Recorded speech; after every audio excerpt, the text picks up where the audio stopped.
Every hour you run your zero turn, about $5.50 walks out the door. That's not the gas. That's not the blade wear. That's the value of the machine. Gone.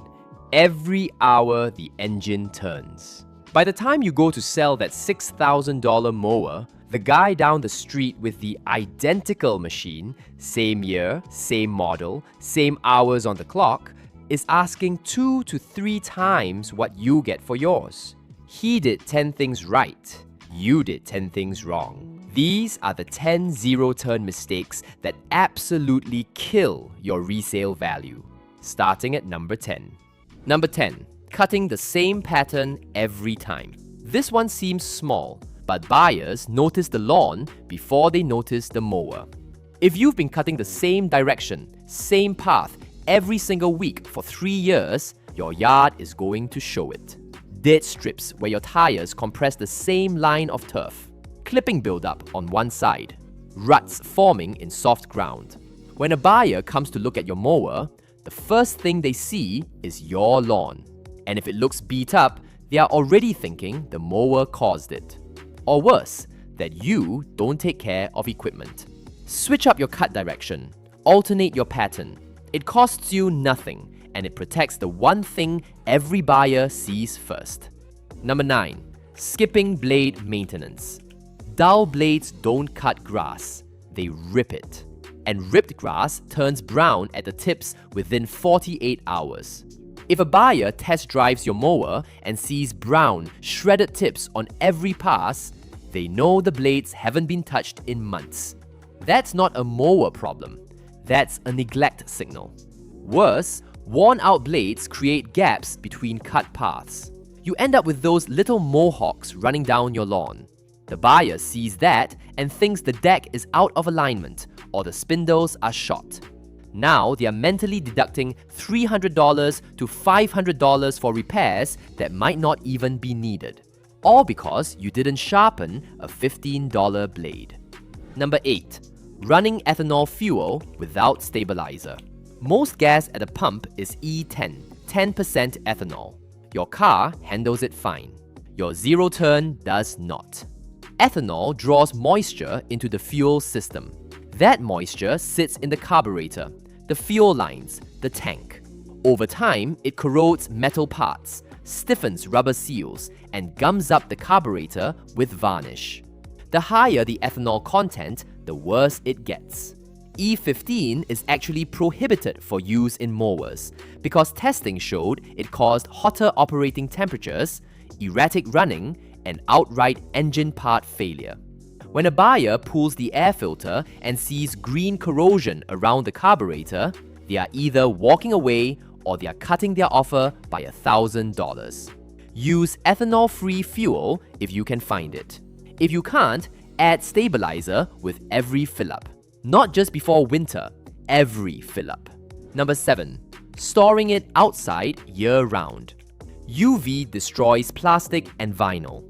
Rain corrodes every exposed bolt, cable, and wiring harness. Seat foam absorbs moisture, cracks in winter. And by year 3, you've got a seat that looks like it survived a war. All of that is instant money off your resale price. A mower stored in a garage or even under a fitted cover for 5 years will look 2-3 years newer than the same model left outside.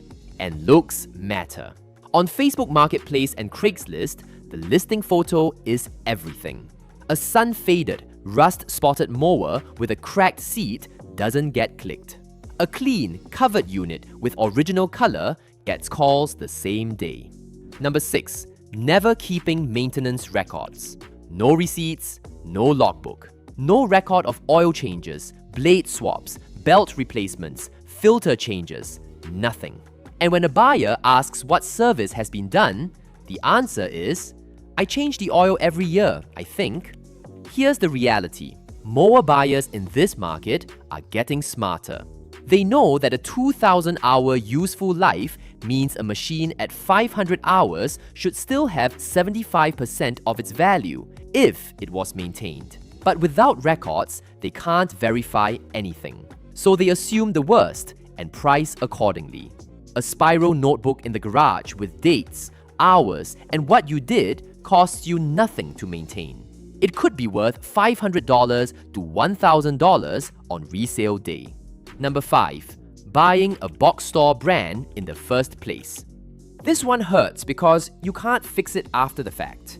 Dealer brands like Exmark, Scag, and Bad Boy hold their resale value the way Toyota holds value in the car world. Guys who buy and sell zero turns for a living put it plainly. An Exmark Laser Z, a Scag Turf Tiger, a Scag V-Ride, even at higher hours, quote, if it is in decent overall condition, someone will buy it within a day or two due to the demand and high price of new mowers. Box store residential brands? Different story. Search any small engine forum and you'll find threads literally titled, Cub Cadet mowers are junk.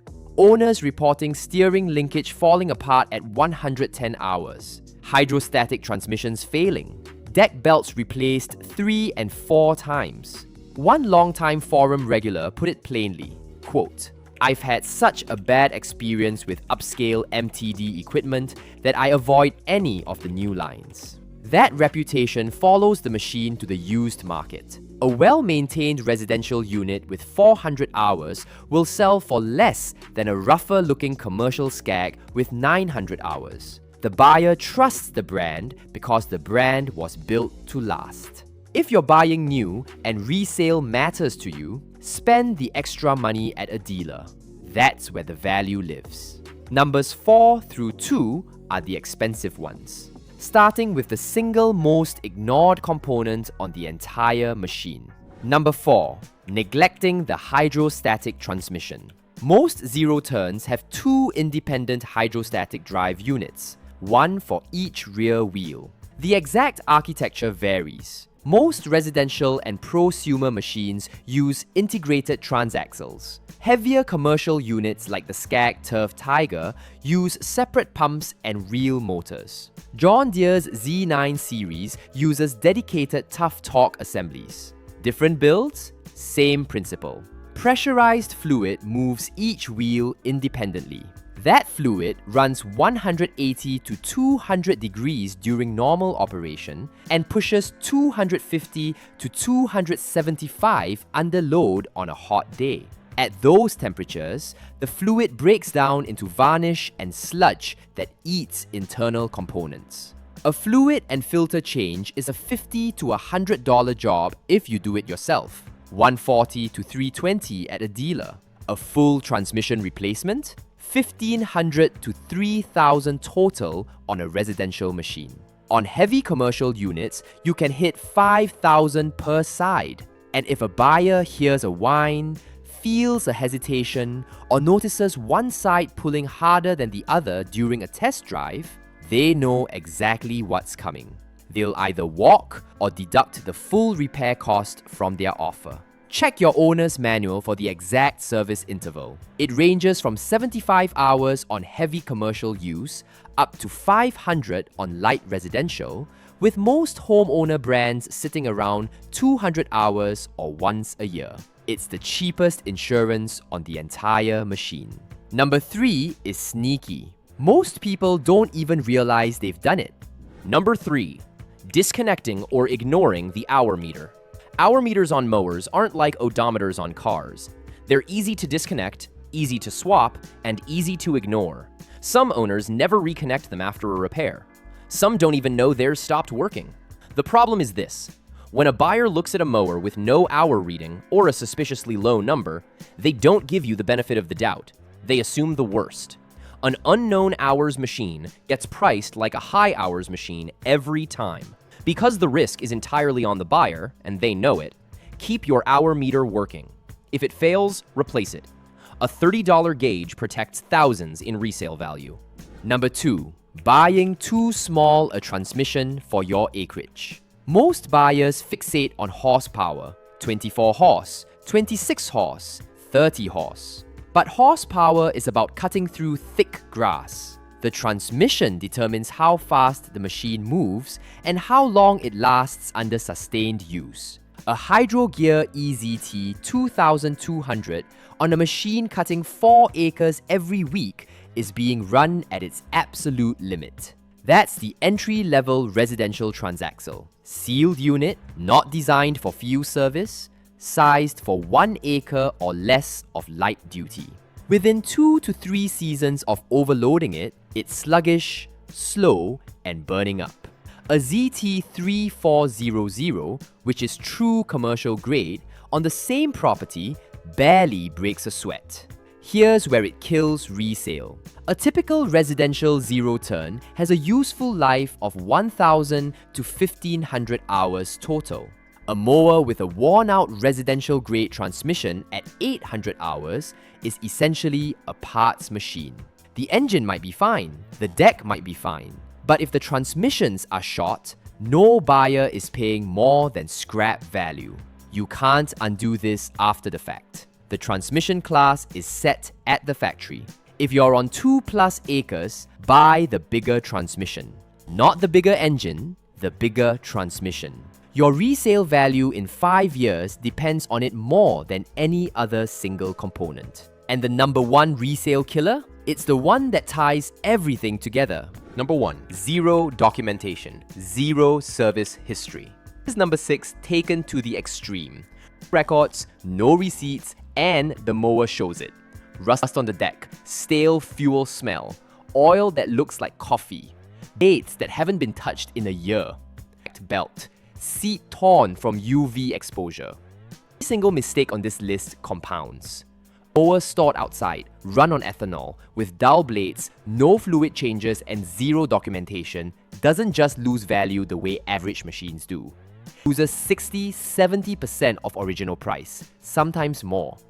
$6,000 machine becomes a $1,200 marketplace listing that sits for weeks because every buyer who sees it knows exactly what they're looking at. Mower that was never taken care of. The other side, a machine with clean oil, sharp blades, a logbook of every service, stored undercover, with a working hour meter and a transmission that matches the acreage, that mower sells in 2 days. Top dollar. Because the buyer can see the history and trust the machine. Every single item on this list is preventable. Most of them cost less than $100 a year. The difference is whether you treat your mower like a tool you're going to throw away or an asset you're going to sell. Learn something from this? Drop a comment with the one mistake you've been guilty of. I guarantee at least one of these hit home.